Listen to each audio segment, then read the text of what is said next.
අද මම ඔයාලට කියන්න යන්නේ ඉතා පුංචි උරුබෝටි පෙනුමක් තියෙන හැබැයි මාරක විෂක් අන්තර්ගත වෙලා තියෙන බූවල්ලෙක් ගැන. මෙයාව හඳුන්වන්නේ බ්ලූ රින් ඔක්ටපස් කියලා. මෙයාව බැලුවැල්මට පෙනෙන්නේ හරිම ලස්සන විසිතුරු මත්ස්‍යයෙක් වගේ. මෙයාගේ කහ පාට සිරුර පුරාම තනින් තන නිල් පාට වර්ණවත් පරලෝ දකින්න පුළුවන්. මෙයාලා සාමාන්‍යයෙන් සෙන්ටිමීටර් 12ක් 20ක් වගේ ප්‍රමාණයක් තමයි උපරිම වර්ධනය වෙන්නේ. මෙයාලා පොදුවේ බ්ලූ රින් ඔක්ටපස් කියලා හැඳින්වුවට මෙයාලගේ තවත් උපවිශේෂ 4ක් වගේ ප්‍රමාණයකට වර්ග කරන්න පුළුවන්. මෙයාලා ජීවත් වෙනවා කියලා දැනට වාර්තා වෙලා තියෙන්නේ ඉන්දියන් සාගරය සහ පැසිෆික් සාගරය. මෙයාලගේ මේ ලස්සන පෙනුමට සමානව මාරාන්තික විෂකුත් මෙයාලට පිහිටලා තියෙනවා. ඒක එයාලගේ ආරක්ෂාවට සහ කෑම හොයාගන්න උදව් වෙනවා. මෙයාලා ආහාරයට ගන්න කුඩා කකුළුව, ඉස්ස වගේ සත්තු. මෙයාලට ඉතා ප්‍රබල නියුරොටොක්සින් එකක්. ඒ කියන්නේ ස්නායු පද්ධතියට බලපාන විෂක් තමයි පිහිටලා තියෙන්නේ. මේ විෂ කොතරම් ප්‍රබලද කියලා කිව්වොත් එහෙම මෙයාලගේ ඉතා සුළු විෂ ප්‍රමාණයකින් මිනිස්සු 26ක් වගේ ප්‍රමාණයකට මිනිත්තු කිහිපයක් ඇතුළත මරණය ගෙන දෙන්න පුළුවන්. ප්‍රධාන වශයෙන් මෙයාලගේ විෂ ශරීරගත වෙන්නේ මෙයාලගේ සපා කෑම මරා.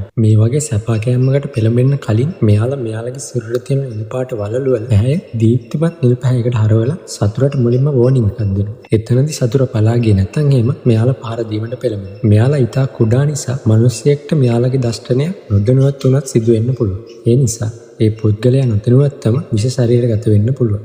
මෙයාලගේ විෂ බලපාන අපේ ස්නායු පද්ධතිය නිසා මිනිත්තු කිහිපයක් ඇතුළත අපේ සිරුරේ මාංශ පේශී වැඩ කරන්න නැති තත්ත්වයකට පත් කරන්න පුළුවන්.